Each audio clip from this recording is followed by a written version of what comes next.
Bismillahirrahmanirrahim. Assalamualaikum warahmatullahi wabarakatuh.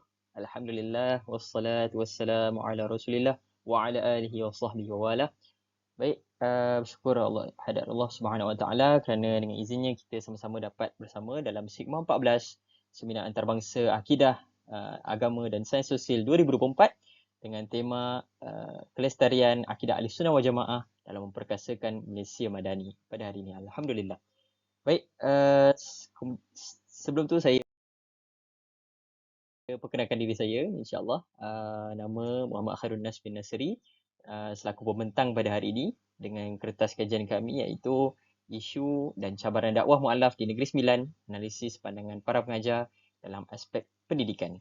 Penulis bersama adalah Dr. Wan Muhammad Fazrul Azli dan Dr. Rosli Zawati daripada Fakulti Kepimpinan dan Pengurusan FKP USIM. Baik. Bersama kita perhatikan dalam kajian kali ini, senarai kandungan, saya senaraikan yang pertama adalah pengenalan kajian, yang kedua tinjauan literatur, ketiga metodologi kajian, keempat hasil perbincangan dan yang kelima adalah kesimpulan. Baik, kita lihat dahulu pengenalan kajian.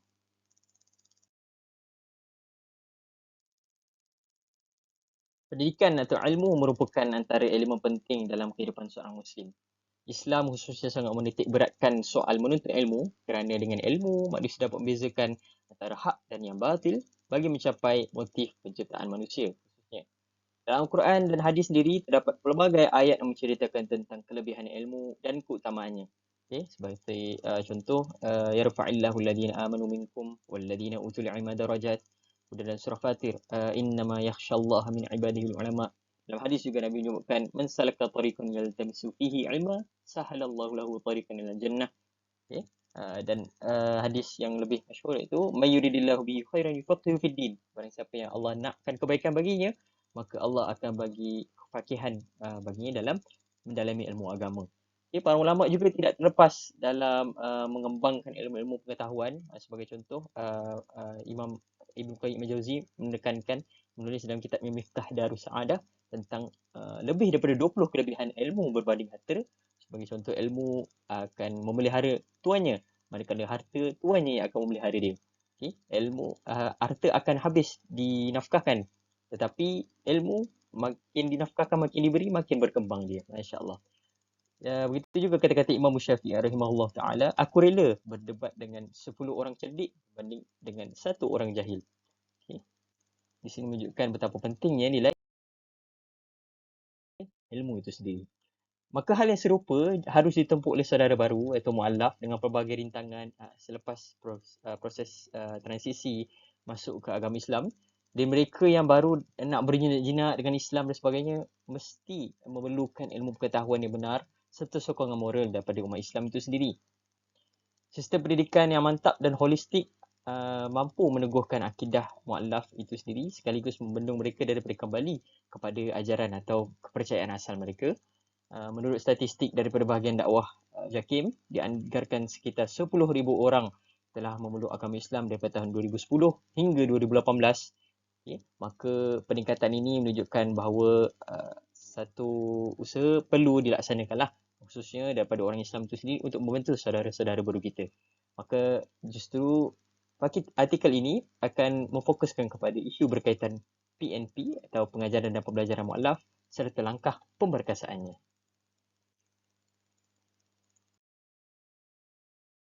Tinjauan literatur. Pertama kita ambil daripada Izzat Azra'i, kajiannya. Menurut lipatan sejarah, Allah Subhanahu Wa Taala telah memerintahkan Rasulullah SAW untuk berdakwah kepada kaum musyrikin Mekah. Maka dengan dakwah secara terang-terangan ini mendapat tantangan yang sangat hebat. Antaranya adalah tawaran untuk menyembah Tuhan secara bergila-gila ya. Hari ini sembah Allah, esok sembah Lata, esok lagi sembah Uzza, kemudian sembah Allah pula. Kan? Kemudian tawaran untuk baginda berhenti dakwah dan mereka akan memberikan harta, berikan wanita, berikan pangkat dan sebagainya. Kemudian penganiayaan fizikal, pemulauan terhadap orang Islam, okey. Penghinaan ibadah, letakkan usus unta di belakang tengkuk Nabi SAW sewaktu baginda sedang sujud di hadapan Kaabah. Dan ada juga ugutan bunuh. Allahu Akbar. Maka lebih menyayat hati terdapat ugutan-ugutan ini adalah daripada keluarga baginda sendiri. Okay? Di sini jelas bahawa selepas proses perislaman, kebiasaannya akan menimbulkan sedikit ketegangan dalam fabrik masyarakat kerana mereka takut dan tidak memahami tentang ajaran Islam itu sendiri. Yang kedua, kita perhatikan sebuah kajian daripada Nuraini Muhammad 2017 tentang metodologi pengajaran mu'allaf di Institut Dakwah Islamiyah Perkim atau IDIP, menyatakan tentang kaedah pemerhatian dan temu bual yang dijalankan untuk melihat bagaimana mekanisme yang digunakan terhadap mu'allaf ini. Maka hasil kajian menunjukkan pengajar menggunakan pelbagai kaedah seperti laras bahasa yang mudah, PNP berkumpulan, soal jawab dan sebagainya. Juga dilaksanakan MPMP berhikmah, iaitu sesi luahan perasaan, perkongsian kepada mu'allaf ini. Namun kajian ini tidak tertumpu kepada pembangunan fokus kepada modul bersepadu dan nyatakan bahawa modul yang bersepadu masih belum wujud. Yang ketiga,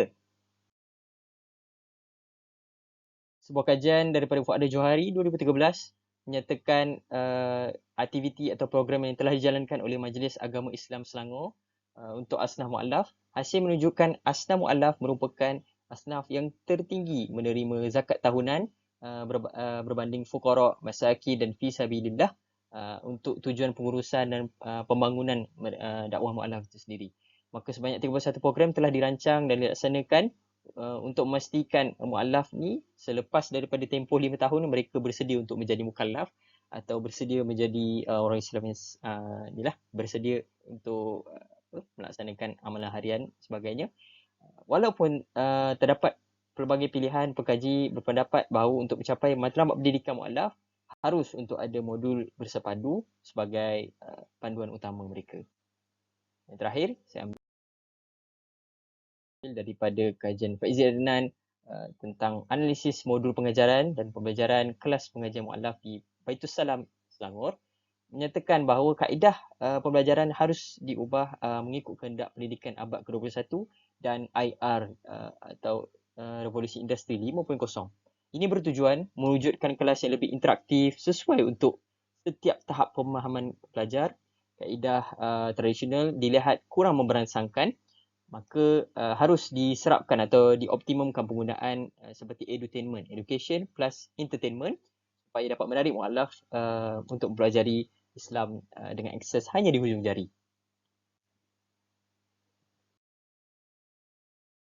Kemudian kita lihat metodologi kajian ini.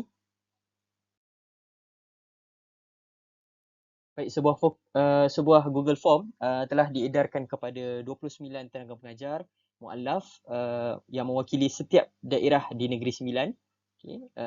Semasa bengkel modul pendidikan mu'allaf anjuran Jabatan Hal-Ehwal Agama Islam Negeri Sembilan, Jahains, pada 9 hingga 11 Jun 2023 bertempat di Avillion at Maracove Hotel, Port Dickson.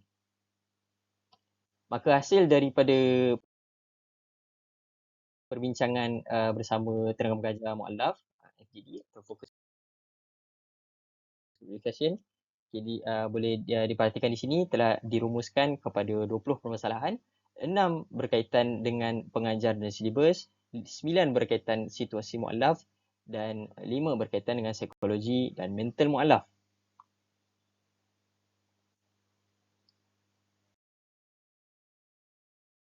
Jadi berdasarkan 20 permasalahan tersebut, pengkaji telah memilih 7 daripadanya yang bertemakan kepada pendidikan, yang 3 daripadanya berkaitan dengan pengajaran dan silibus dan 4 berkaitan situasi mu'allaf. Kita perhatikan, nombor 1, ketiadaan modul khusus atau rasmi, modul tidak bertahap, kekurangan tenaga mengajar, kurang kekerapan kelas mengakibatkan pengulangan silibus berkali-kali, kehadiran tidak konsisten kerana memilih subjek, buta huruf atau tiada asas bahasa Melayu, buta huruf juga dalam bahasa Arab atau huruf Jawi, dan yang terakhir adalah tempat belajar yang kurang kondusif. Kita pergi satu persatu. Yang pertama, ketiadaan modul khusus dan rasmi atau modul tidak bertahap. Modul ni sangat penting kerana kita melihatkan bahawa seperti yang dibacakan di jawapan literatur tadi, modul bersepadu sangat penting untuk menjadi panduan kepada semua institusi perlindungan mu'allaf. Syekh Abdul Fattah Abdul Ghudah dalam kitabnya Rasulul Muallim menyebutkan tentang kaedah atau teknik Rasulullah dalam memberikan panduan bagaimana kita nak mempersiapkan sebuah modul uh, untuk teknik pengajaran ini. Yang pertama adalah pembelajaran secara bertahap atau berperingkat. Okay. Kita petik satu hadis daripada Jundub bin Abdullah. Beliau berkata, kami bersama-sama Rasulullah dan umur kami ketika itu hampir balik. Baginda mengajarkan kepada kami perkara yang berkaitan dengan keimanan terlebih dahulu sebelum mengajarkan Al-Quran. Selepas itu, barulah kami belajar tentang Al-Quran dan iman kami pun bertambah. Menunjukkan di sini bahawa Rasulullah SAW mengajarkan kepada para sahabat tentang keimanan dahulu. Kemudian barulah mengajarkan tentang ayat syariat, ayat Al-Quran dan sebagainya. Dan kemudian barulah iman itu akan bertambah dengan pembelajaran Al-Quran itu tadi. Maka kita back to basic, kita pergi kepada perkara usul dahulu, barulah kita pergi kepada perkara furuk, perkara cabang. Baik, yang kedua kita perhatikan pembahagian ilmu menurut kemampuan pelajar. Ini juga penting. Bagaimana hadis daripada Abdullah bin Amru mengatakan seorang lelaki datang kepada Rasulullah meminta izin kepada Rasulullah untuk berjihad di jalan Allah. Okey. Kemudian baginda bertanya, apakah kedua-dua ibu bapamu masih hidup? Jawab lelaki itu, ya. Lalu baginda bersabda, berjihadlah di sisi mereka dahulu. Yang ini berbakti kepada mereka dahulu. Kemudian kerana demikian itu adalah sama pahalanya dengan pahala jihad. Menunjukkan di sini Rasulullah memahami keadaan madu'u. Rasulullah memahami keadaan pelajar. Okey, seorang pendakwah harus mengetahui bagaimana situasi pelajar itu sendiri untuk diberikan nasihat dan sebagainya. Okey, satu kata-kata daripada Albert Einstein yang menarik yang saya letakkan di sini, everybody is a genius, but if you judge a fish by its ability to climb a tree, it will live its whole life believing that it is stupid. So, satu perumpamaan yang sangat menarik. Albert Einstein menyatakan tentang sistem pendidikan hari ini yang perlu diberikan satu penambahbaikan. Okay. Yang ketiga adalah kaedah penulisan. Kaedah penulisan kita sebutkan di sini.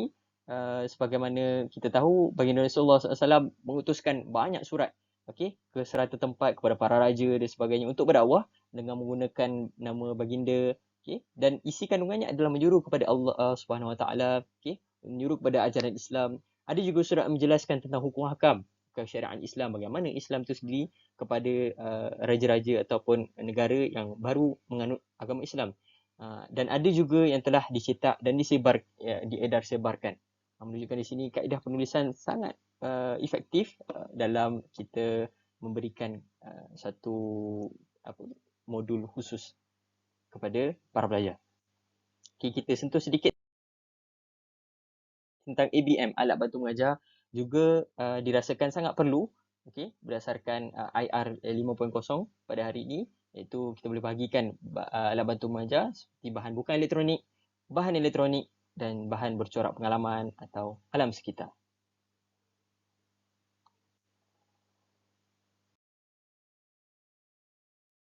Kekurangan tenaga mengajar. Da'i ataupun mad'u di sini terlebih dahulu haruslah menjadi teladan yang baik atau qudwah hasanah untuk dicontohi. Sebagaimana firman Allah, laqad kana lakum fi rasulillahi uswatun hasanah. Uswatun hasanah atau qudwah hasanah adalah contoh teladan yang baik.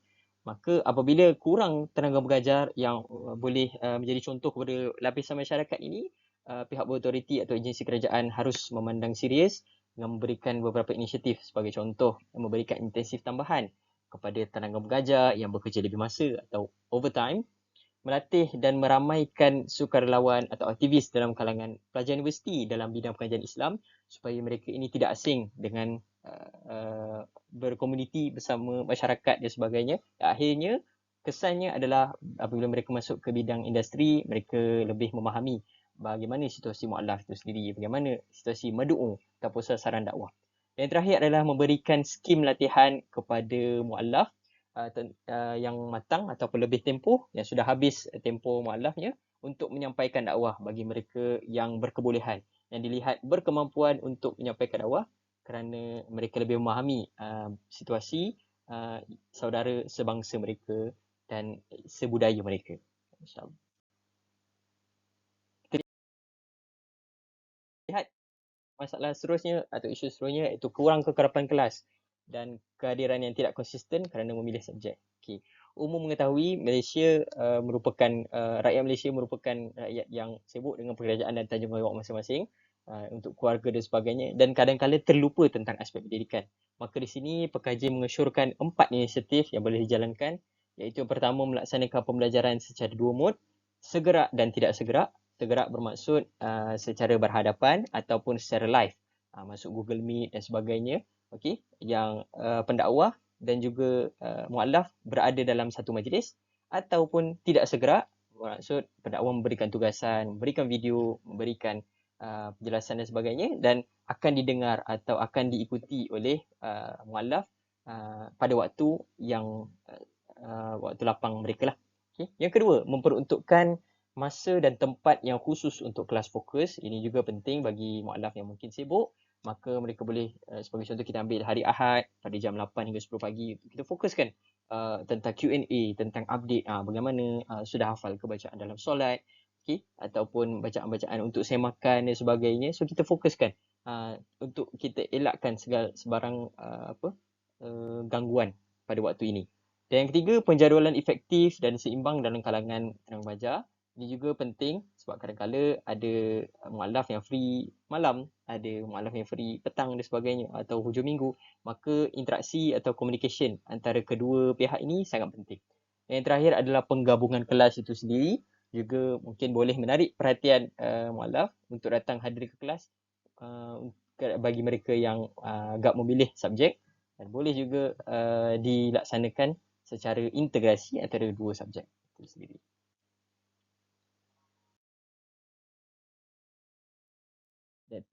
Dan disebutkan masalah seterusnya, iaitu buta huruf atau tidak asas bahasa Melayu atau bahasa Arab dan huruf Jawi. Okey, di sini pekaji memberikan 3 inisiatif untuk melichinkan proses PNP. Yang pertama, melatih muallaf matang yang berkebolehan dalam menyampaikan dakwah menggunakan bahasa kelahiran mereka. Maka jarang di sini kita lihat di Malaysia pendakwah-pendakwah yang boleh berbahasa dalam bahasa Mandarin, bahasa Tamil, jarang sekali. Maka kita lihat ini ada satu peluang yang boleh dilatih, digarap daripada muallaf yang telah matang. Yang kedua, memberikan kelas bahasa Melayu intensif kepada muallaf terpilih dan menggunakan teknik yang bersesuaian. Dan yang ketiga, bekerjasama dengan NGO untuk memberi pengenalan asas kepada huruf-huruf hijaiyah dengan matlamat supaya mereka dapat membaca Al-Quran satu hari nanti, dan juga memperbetualkan bacaan bahasa Arab dalam solat khususnya. InsyaAllah. Terakhir adalah tempat belajar yang kurang kondusif. Baik, persekitaran dilihat sesuatu yang sangat-sangat berkaitan dengan kelas atau effectiveness of the class. Jadi untuk memberikan 100% konsentrasi, mungkin pekaji boleh mengesyorkan untuk kita jalankan kelas secara fleksibel, mengikut kesesuaian tajuk. Yang pertama, topik yang berat yang memerlukan kepada penjelasan dan semakan bacaan dan sebagainya, dilihat boleh dijalankan di ruang yang tertutup. Contohnya bilik darjah, surau, masjid, sebagainya.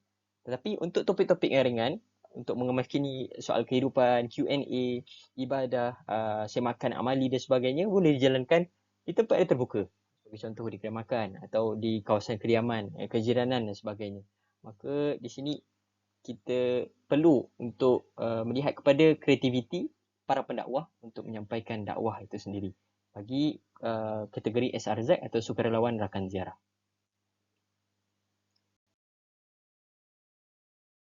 Maka kesimpulan yang boleh digariskan di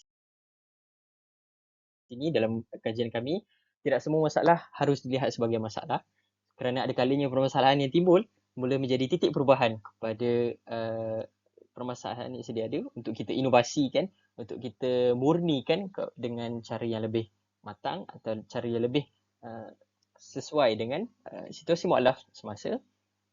Sebuah hadis yang menarik perhatian pengkaji daripada Arba'un Nawawiyah, hadis 40 Imam Nawawi dalam bab memenuhi keperluan seorang muslim, dari Abu Hurairah radhiyallahu anhu menyebutkan Rasulullah sallallahu alaihi wasallam bersabda, "Wa may yassara 'ala mu'sirin yassarallahu 'alaihi fid dunya wal akhirah."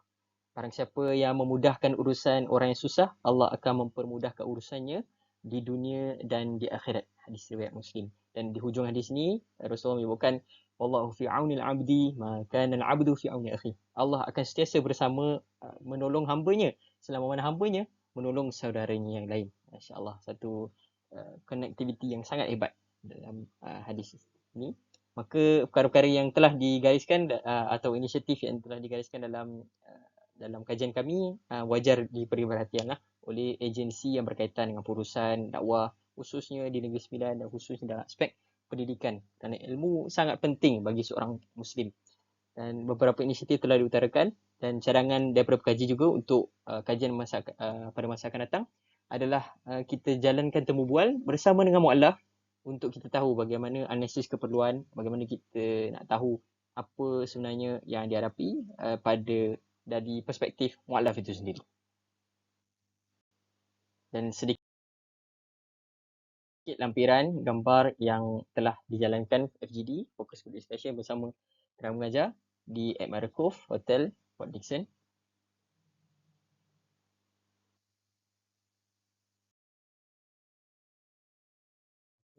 Saya akhiri pembentangan kajian kami dengan sebuah syair daripada Imam Syafi'i. Kata Imam Syafi'i, al-ilmu ma naf'a, laisa al-ilmu ma hufidha. Ilmu itu sendiri nilainya adalah pada apa yang dapat dimanfaatkan. Bukan sekadar apa yang dihafal di dalam dada. Okey. Itulah nukilan daripada Dr. Sanusi Azmi, pensyarah kita di FPQS. Moga-moga manfaat. Sama-sama kita doakan Allahumma inna nas'aluka ilman nafi'a wa rizqan tayyiba wa amalan mutaqabbala. Wallahu taala alam. Aku qauli hadza wa astaghfirullahal azim. Semoga manfaat buat semua untuk pembentangan kali ini. Wabillahi taufik wal hidayah. Wassalamualaikum warahmatullahi wabarakatuh.